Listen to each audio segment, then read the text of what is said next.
One of the classes that becomes the biggest impediment to your calendar and your schedule in law school is going to be legal research and writing.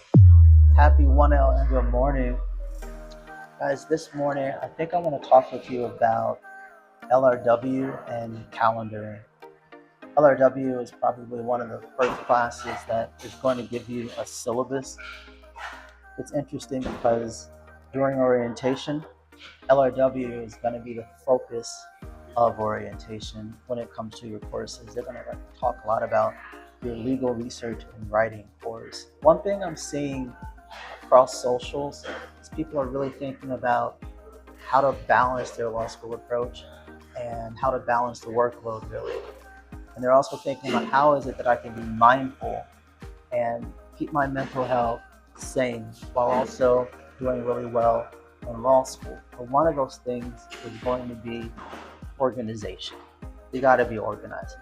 But let's talk about how we can calendar effectively as a 1L. So here's the problem. In law school, it is designed so there is not enough time for you to complete the given task. I talk about this a lot. I only look at law school through an exam lens. And if we work backwards, reverse engineer this thing, it's true on the final exam, there's not enough time for you to spot all issues and analyze everything. Law school is designed that way, but it's also designed that way from the beginning. When you receive your syllabi, when you receive your curriculums, what you're going to find is that there's not enough time to do the reading.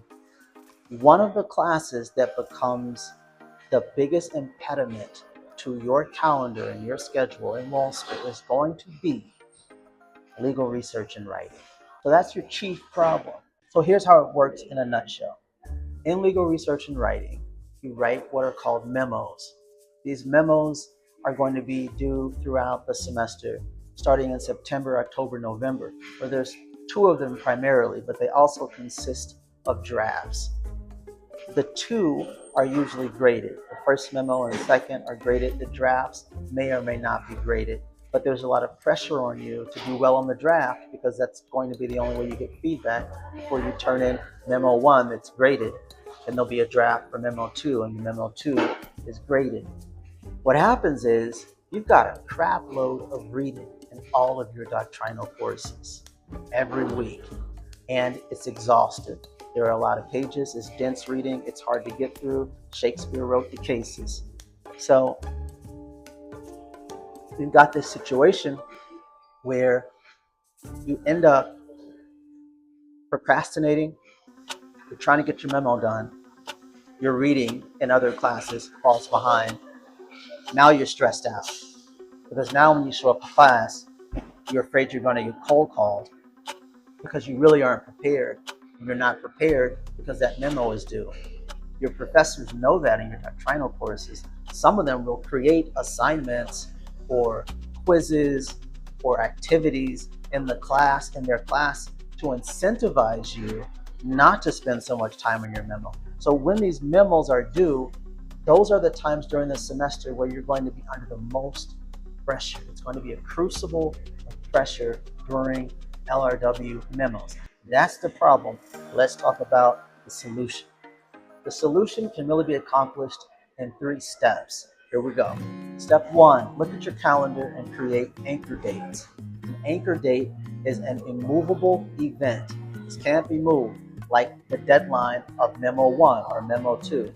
Those become anchor dates. Those are immovable events that everything else revolves around.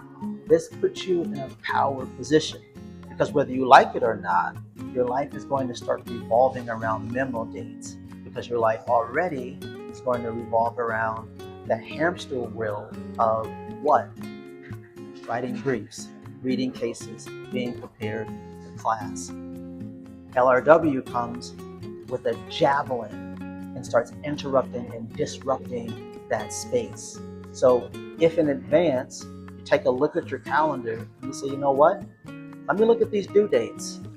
Put them in, and those become your anchor dates. So step 1, anchor dates. Now, let's talk about step 2. In step 2, we really have part A and part B. Part A is you got to create a no-fly zone inside of your calendar. So you take those anchor dates and you say, okay, during this period, maybe it's a week, maybe it's 4 days, probably no less than 3. You got to have a no-fly zone. And that means there are no new tasks. This is a period where you're not reading cases, you're not briefing cases. This is a no-fly zone. The only thing that's allowed in the no-fly zone is drafting a memo, writing your memo, and doing the exercises that lead up to being able to draft a memo. The no-fly zone creates what are called deep work blocks. Writing a memo is cognitively heavy lifting.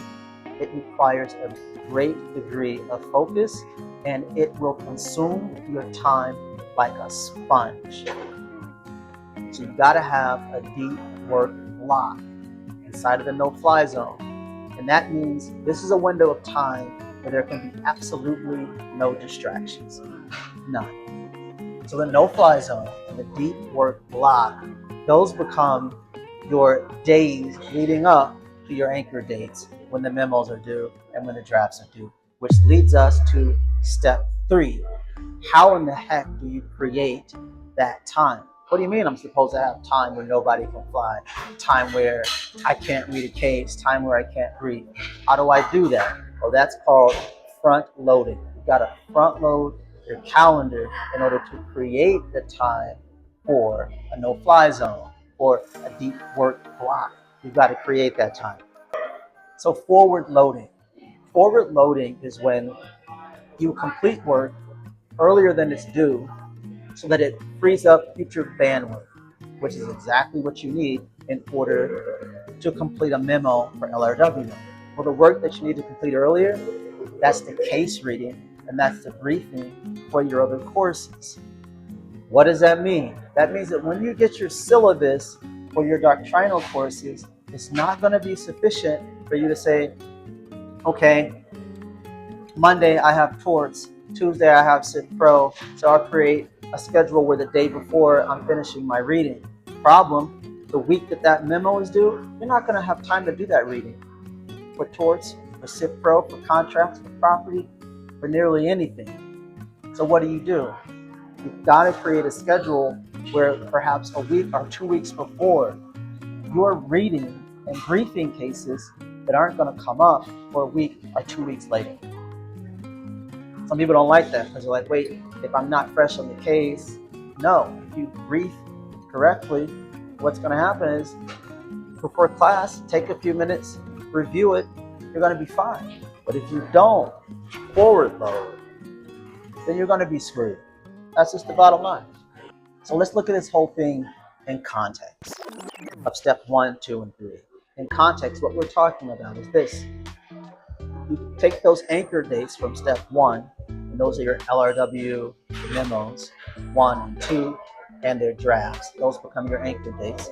With those anchor dates, you create perimeters or boundaries around them. Those are your no-fly zones. And those are your blocks of time, your deep work blocks, right? Then from there, you've got to coordinate your LRW calendar with your syllabus calendar. So you've got to look at the class assignments and the cases that you've got to read according to your doctrinal course syllabi. And you want to take that and coordinate that with your anchor dates, your no-fly zones, and your deep work blocks. And eventually, what you will come up with is a calendar that's going to help assure that you don't fall behind on the most important things. What are the most important things? Outlining and practice exams. That's our goal. Our whole goal is to be exam focused, to make sure that we're not railroaded by case reading, by briefing, by lecture, by LRW, that they don't take away our time and prevent us from preparing for the only thing that's going to get us a job. The only thing that's going to land us big law or a clerkship, right? And what is that? That's nailing exams. You can't nail exams if you don't have time. You can't. That's all I have for you guys. Listen, thanks for coming with me on my morning walk, and we'll talk later. All things law school, all things 1L. Let's win.